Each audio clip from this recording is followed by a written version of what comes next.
Hola, ahora vamos a precisar un par de conceptos matemáticos bastante importantes y que nos van a servir en el resto de nuestra discusión. Bien, el primero de ellos se denomina campo escalar. Y vamos a decir lo siguiente, si a cada punto del espacio, correcto, si a cada punto del espacio nosotros podemos asociar algún escalar, algún número real, entonces tenemos una función, la cual puede ser escrita, por ejemplo, de la siguiente manera. Digo, si a cada punto del espacio P puedo asignar algún número, es decir, para ese punto P habrá algún número P1, Φ1, para otro punto diferente del espacio P2, otro número real diferente Φ2, yo puedo, por tanto, establecer una correspondencia o una función y puedo decir el valor real φ es una función del punto, ¿no? Bien, como sabemos que hay una correspondencia biunívoca o una correspondencia 1 a 1 entre el punto y el vector posición establecido en un sistema de referencia, ¿no?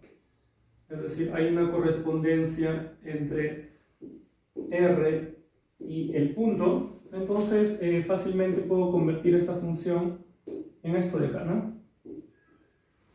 Bien, entonces tengo que un escalar es función de un vector, en general en 3 dimensiones.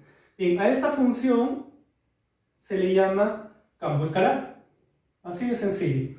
De manera similar nosotros vamos a definir lo que se denomina campo vectorial. Y el concepto es bastante parecido. Yo digo, cojo un punto P1 y a ese punto P1 se le asocia, por ejemplo, algún vector, ¿no? O para ese punto P1 está asociado a algún vector.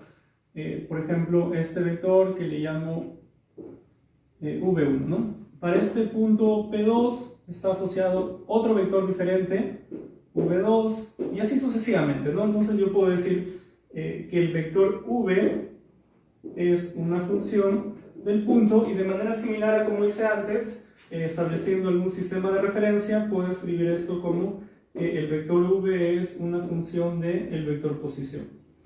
¿Sí? A esta función se le denomina campo vectorial. Y si ustedes recuerdan, nosotros ya hemos visto algunos campos vectoriales. Por ejemplo, el campo eléctrico. ¿Por qué el campo eléctrico? Porque el campo eléctrico justamente cumple con esta descripción.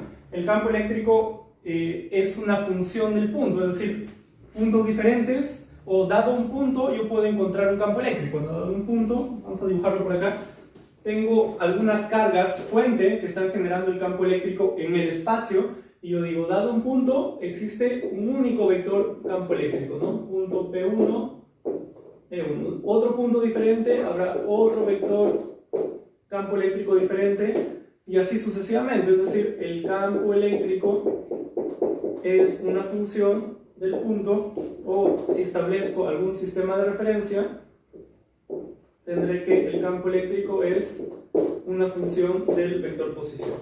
¿Sí? Bien, también en verdad podríamos extender esto al caso de una fuerza eléctrica, ¿no? Por ejemplo, a ver, imaginemos que, por acá lo vamos a hacer, imaginemos que en cierta región del espacio hay un campo eléctrico. Si yo fijo, voy a decir, si yo establezco como constante una carga de prueba, Q sub 0, fijo Q sub 0, digo, si en esta región hay un campo eléctrico y coloco en cierto punto P la carga Q sub 0, esa carga Q sub 0 va a experimentar una fuerza, ¿no? Le puedo llamar punto P1, F1. Si coloco en ese mismo campo, ¿no? Pero en otro punto diferente del espacio, en este por ejemplo, coloco el mismo Q sub 0, por eso digo que lo fijo, es decir, es el mismo siempre. Si en este punto diferente P2 coloco Q sub 0, encontraré una fuerza F2.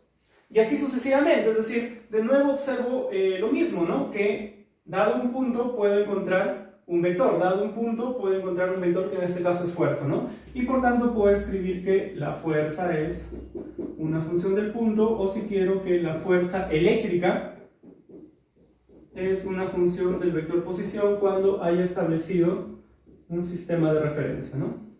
Y este sea mi vector posición.